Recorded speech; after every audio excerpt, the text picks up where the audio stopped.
दोस्तों, आज के इस वीडियो में हम आपको एक ऐसे राजा की कहानी बताने जा रहा है जिसे अपने एक नौकर की पत्नी से प्यार हो गया था।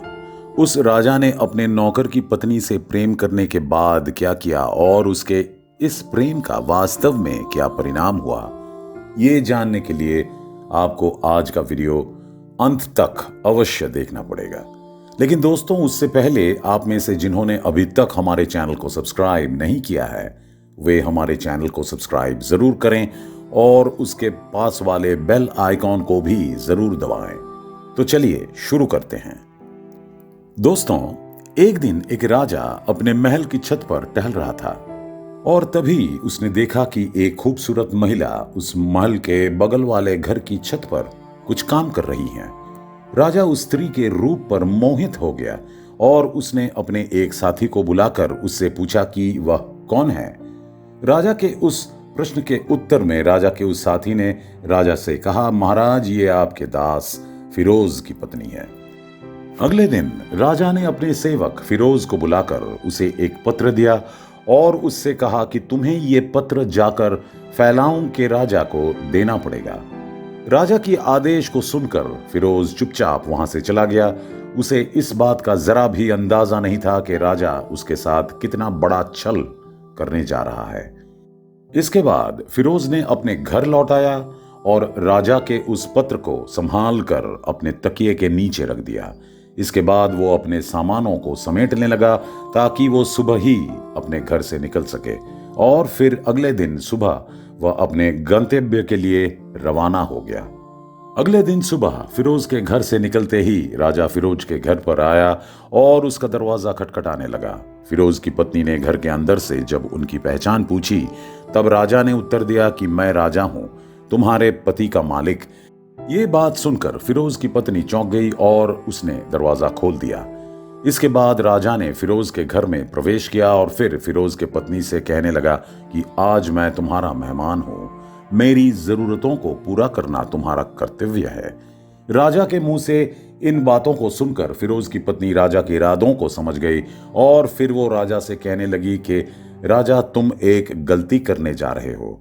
इसके बाद फिरोज की पत्नी फिर से राजा को कहने लगी कि अगर शेर भूख से भी मर जाएं तो तब भी वो मरे हुए जानवरों को नहीं खाएगा। और राजा, तुम उस पात्र में पानी पीने आए हो जिसमें तुम्हारा पालतू कुत्ता हर रोज पानी पीता है। फिरोज की पत्नी की मुंह से इस बात को सुनकर राजा को बहुत शर्म आई और वह तुरंत वहां से चला गया। लेकिन जाते वक्त वो अपने दोनों जूतों को वहीं पर ही भूल आया। दूसरी तरफ बीच रास्ते में पहुंचकर फिरोज को ये याद आया कि वो राजा के उस पत्र को अपने तकिए के नीचे ही भूल आया है। इसके बाद वो तुरंत अपने घर की ओर रवाना होने लगा। अपने घर पर पहुंचने के बाद जब वो अपने तकिए के नीचे से राजा के उस खत को निकलने गया तो तब उसकी नजर राजा के उन जूतों के ऊपर पड़ी। अपने घर में राजा के जूतों को देखकर फिरोज का सिर घूमने लगा। उसी क्षण उसे राजा की सारी चाल समझ में आ गई। लेकिन इतना सब होने के बाद भी उसने एक भी शब्द नहीं बोला। उसने फिर से अपनी यात्रा शुरू कर दी। उसने अपना काम समय पर पूरा किया और फिर राजा के पास लौट आया। जब वह राजा के पास लौटा तो तब उसने राजा से अपना उपहार मांगा और राजा ने भी उसके काम से खुश होकर उसे लगभग 100 दीनार का उपहार दिया। राजा से उपहार प्राप्त करने के बाद फिरोज सीधे बाजार में गया और बाजार में जाकर महिलाओं के महंगे कपड़े, सजावट, उपहार आदि खरीदने लगा।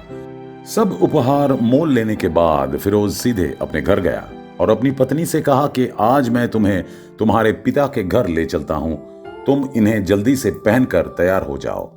फिरोज की पत्नी के घर पर सभी ने फिरोज और फिरोज की पत्नी का खूब ख्याल रखा और फिर फिरोज अपनी पत्नी को उसके पिता के घर पर छोड़कर खुद अपने घर में चला आया। उसके बाद लगभग 1 महीना बीत गया लेकिन फिरोज अपनी पत्नी को अपने पिता के घर से लेने नहीं गया और उसने उसके बारे में कभी पूछताछ भी नहीं की। कुछ दिनों के बाद फिरोज की पत्नी के भाई फिरोज के पास आए और उससे पूछने लगे कि वह नाराज क्यों है। उन्होंने फिरोज से कहा कि अगर आप अपने गुस्से का सही कारण नहीं बता सके तो हम आपके नाम से काजी साहब के पास शिकायत करेंगे। ये सुनकर फिरोज ने उनसे कहा कि तुम जो चाहो वो कर सकते हो। फिर फिरोज की पत्नी के भाई काजी साहब के पास उसकी शिकायत करने गए। इसके बाद वो दोनों काजी साहब के पास गए और कहा कि काजी साहब, हम इस आदमी के पास अपना एक फलों से भरा हुआ एक सुंदर सा बगीचा छोड़कर आए थे, लेकिन इस आदमी ने उस बगीचे में सभी फलों को खाकर उस बगीचे के सभी पेड़ों को नष्ट कर दिया और फिर हमारे बगीचे को फिर से हमारे पास वापस ले आया है। अब आप इसका इंसाफ करें। फिरोज उस समय राजा के साथ उसी बैठक में उपस्थित था। फिर काजी साहब ने उससे पूछा, फिरोज, क्या तुमने सच में उनके बगीचे को बर्बाद कर दिया है और फिर उनके पास उसे वापस कर दिया है? यह सुनकर फिरोज ने कहा, नहीं काजी साहब, मैं उनके बगीचे को पहले से बेहतर स्थिति में उनके पास छोड़ आया हूं। ये जवाब सुनने के बाद काजी साहब ने फिर से फिरोज से पूछा कि तुमने ऐसा क्यों किया? फिर फिरोज ने कहा कि काजी साहब, एक दिन मैंने अपने बगीचे में प्रवेश किया और वहां पर एक शेर के पैरों के निशान को देखा। ये देखकर मुझे ये एहसास हुआ कि एक शेर की नजर मेरे उस बगीचे के ऊपर है। अब उस शेर के हाथों से अपनी जान बचाने के लिए मैं उनका बगीचा फिर से उनके पास छोड़ आया हूं। राजा यहां पर खड़ा होकर बहुत देर से सब कुछ सुन रहा था और सब कुछ समझने के बाद उसने फिरोज से कहा कि फिरोज, ये बात सच है कि तुम्हारे बगीचे में एक शेर आया था, लेकिन सिर्फ कुछ देर आराम करने के बाद वह तुम्हारे बगीचे से खाली हाथ वापस लौट गया था। तुम्हारा बगीचा अभी भी सिर्फ तुम्हारा अकेला है। वो शेर तुम्हारे बगीचे के एक भी फल को नष्ट नहीं कर सका।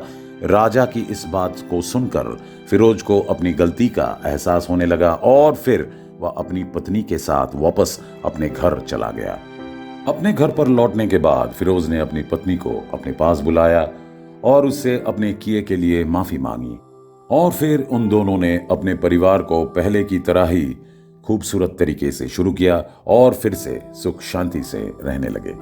दोस्तों, इस कहानी के माध्यम से हमने सीखा कि परिस्थिति चाहे कैसे भी क्यों ना हो, हमें अपनी निजी बातें हमेशा अपने तक ही रखनी चाहिए। वास्तव में यहाँ पर राजा फिरोज और फिरोज की पत्नी के बीच क्या हुआ था, ये बात राजा फिरोज और फिरोज की पत्नी के अलावा कोई भी नहीं जानता था। इसलिए इससे हमें ये सीख लेना चाहिए कि अपने निजी मामलों पर किसी बाहर के व्यक्ति के साथ चर्चा करना कभी भी अच्छा विचार नहीं है। हमें हमेशा अपने व्यक्तिगत स्तर पर अपनी व्यक्तिगत समस्याओं का समाधान खोजना चाहिए और उन समस्याओं को अपने व्यक्तिगत स्तर पर हल करना चाहिए, क्योंकि जितना अधिक आप अपने निजी जीवन के बारे में बाहरी लोगों से चर्चा करते हैं, उतना ही आप नई नई समस्याओं में उलझते जाते हैं। बाहरी लोग आपकी समस्या का समाधान नहीं करेंगे, बल्कि आपकी समस्या का फायदा उठाने की कोशिश करेंगे। इसलिए हमेशा इस बात से सावधान रहें कि आप अपने व्यक्तिगत मामलों पर किसके साथ चर्चा कर रहे हैं। आज के इस वीडियो को लेकर आपकी क्या राय है, ये आप हमें कमेंट करके बता सकते हैं। और अगर आपको ये वीडियो पसंद आया हो तो इसे लाइक करने के साथ साथ अपने दोस्तों के साथ शेयर जरूर कर देना। और अगर आप हमारे चैनल में नए हैं तो इस चैनल को सब्सक्राइब जरूर कर देना। मिलते हैं अगले वीडियो में, तब तक के लिए नमस्कार।